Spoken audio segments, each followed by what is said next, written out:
পরিমাণ মতো আদা রসুন বাটা দিয়ে দিলাম।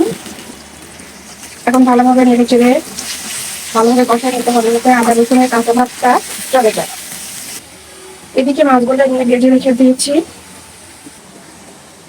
এখন শুকনো মরিচের গুঁড়া দিয়ে দিব 2 চামচ, ধনিয়া গুঁড়া, হলুদ গুঁড়া, লবণ। এখন একটু পানি দিয়ে ভালোভাবে কষিয়ে নিব। এখন ভালোভাবে কষিয়ে নিচ্ছি যতক্ষণ না পর্যন্ত উপরে তেলটা ভেসে ওঠে। এদিকে ডালটা হয়ে গেছে।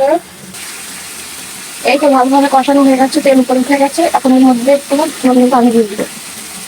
একটু পানি দিয়ে দিচ্ছি।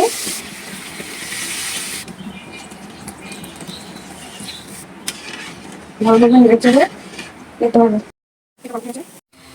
এখন মাছগুলো দিয়ে দিব। মাছগুলো দিয়ে দিব আস্তে আস্তে সবগুলো।